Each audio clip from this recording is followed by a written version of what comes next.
Hi, my name is Hazem Gaber.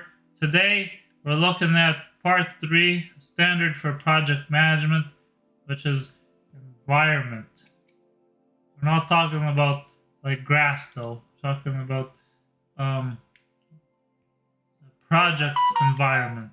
So the project environment, projects don't exist in a bubble. They exist within internal and external environments that have varying degrees of influence on the delivery of the project's value, and they can influence planning and other project activities. These influences can be favorable, unfavorable, or neutral. We're going to learn about some of these things. So, what are environmental ideas? So first of all, remember we had internal environment. So the internal environment is what's inside our business. And there's a few different things. So we got assets. So assets could include tools, methods, approaches, templates, frameworks, patterns, or project management office resources. We've also got governance documentation, which is the policies and procedures of the organization. We've got data assets, so databases, document libraries, metrics, data, and lessons learned from previous projects. We've also got knowledge, so knowledge could include knowledge among project team members, subject matter experts, and other employees. Got security and safety. So safety measures that could include procedures and practices for facility access, data protection, level of confidentiality, and proprietary secrets. We've got the organizational culture, structure, and governance. That includes aspects of an organization's vision, mission, values, beliefs, cultural norms, leadership style, hierarchy, authority, organizational style, ethics, and code of conduct. We've got a geographic distribution of facilities and resources, so that could include work location, virtual teams, and shared systems. Infrastructure, which consists of facilities, equipment, telecommunication, IT hardware, availability, and capacity. We've got information technology software, which could include scheduling software, management systems, web interfaces, collaboration tools, and work authorization systems. We've got resource availability, so that could include contracting, purchasing constraints, approved providers, approved subcontractors, collaboration agreements, availability of all those people and their materials, approved providers, and timelines. And finally, we've got employee capability. So what capability do our employees have? What are their skills, expertise, competency, techniques, and knowledge? And then we've got the external environment. So external is outside the control of the organization, but it can also affect the project. So we've got marketplace conditions, so competitors, market share, brand recognition, technology trends, and trademarks. We've got societal and cultural issues, so that could include the political climate, regional customs and traditions, public holidays, codes of conduct, ethics, and perception. And we've got a regulatory environment. So that could be national, it could be regional, and it relates to security, data, business conduct, employment, licensing, permits, procurement. And then we've got standardized commercial databases that include standard cost estimating data and risk studies. There's academic research in our industry, There's industry standards related to our products and environment. There's financial considerations, including exchange rates, interest rates, inflation, tax. And then there's a physical environment, which also includes the weather. All of that has the potential to affect our project. Now, remember, we were talking about the product. So the product is something that we make, and we can quantify, we can measure it. If you can't measure it, then you can't fix it. You can't improve it. So the product can be an item or it can be a component of an item. And in product management, we take people, data, processes, and systems, and we mash them together to make a product or a service and maintain that product or service throughout its life cycle. And we have something that we call a product life cycle, which is how a product evolves from the beginning to the end. I'm going to look at that in a second. But basically, product management initiates a program or a project to enhance or create specific components or functions of a product. And so let's take a look at the cycle. So here's our cycle. We start on the very left. We have come up with an idea. So we call this, so we got our introduction. We have an idea for a product. And when we do that, we create project 1. So project 1 is initial creation. So we come up with our product for the first time and we make something. So now people are buying our product. We're selling, let's say, 1 million units here, $1 million or whatever. So we're here. And then we start to grow. So people start to buy our product. Remember, we start to give feedback. So if we look over here, we got sales, we got customers, and we got over here we got ops. Over here we got the PMO. So here we got sales. So sales had an idea and they said, hey, make this product. So we made this product.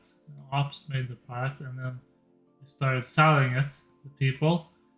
And then the people said, hey, this product's great. Can you add this and this and this? So the customer said, hey, this to sales, can you add this and this and this? And sales went and talked back to the PMO and said, add this feature. So now we're here on project 2. So now we create a second project. The CEO is involved in this too, remember? So he got some feedback and he said, yeah, let's add some features. So we add some features and then we add some more features and then people were like, great. So now sales have gone up through the roof. And now, say let's make some changes. Can we make the product a little bit better? Can we make it for less money? Can we use less plastic? Can we use less packaging material? So then we made another project to make a change, another change, and all this time sales stayed steady, but maybe we still improved and we kept our market share. So don't think of this as a waste of money, because if we didn't have project 5, our sales might have gone like this. And we didn't have project 6, our sales might have gone like this. So then finally every product gets to the end, and then we have another project to create a retirement. Take this thing off the market, shut it down, and maybe replace it with some other completely new idea. Sometimes it doesn't make sense to keep fixing it. So now this phase, however, this could be a year, could be 10 years, could be 100 years. Depends on how good your product is. Some products last a long time, some products don't. You know, the craft dinner.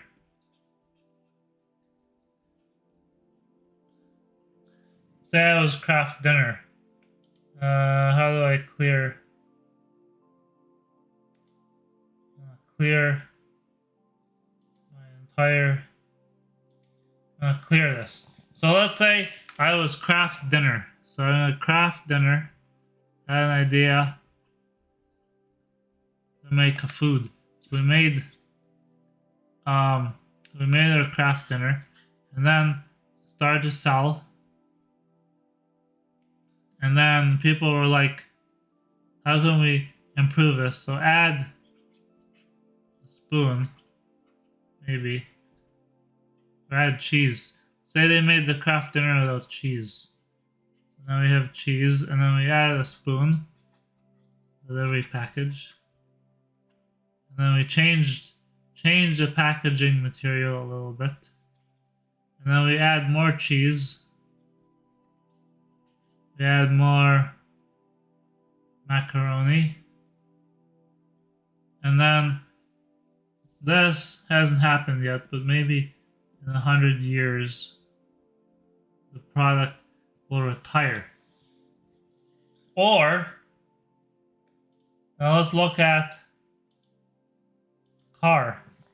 So, we got a Chevy car, and then we have another project, add features, like a whole bunch of safety features.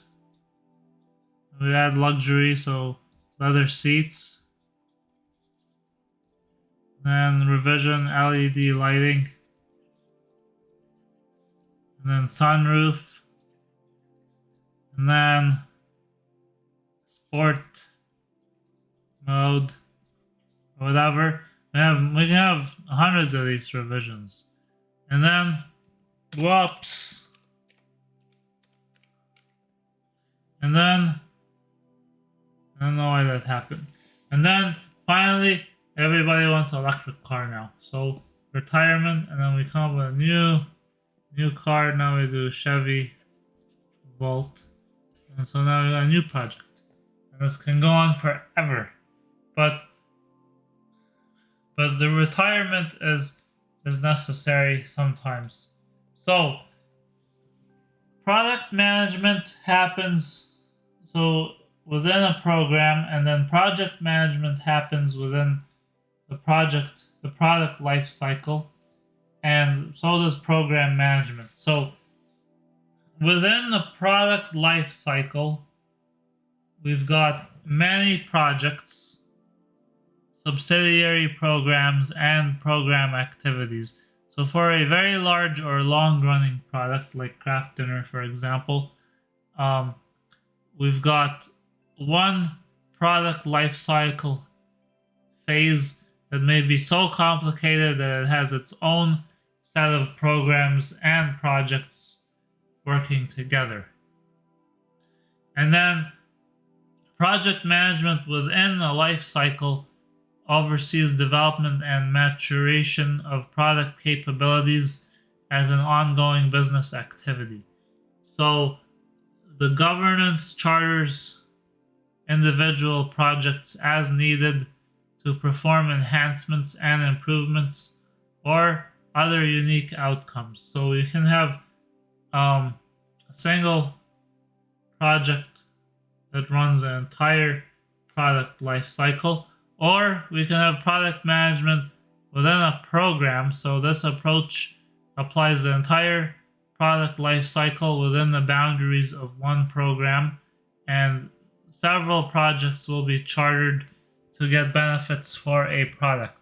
And those benefits can be enhanced by applying different types of competencies like customer analysis and competitive analysis.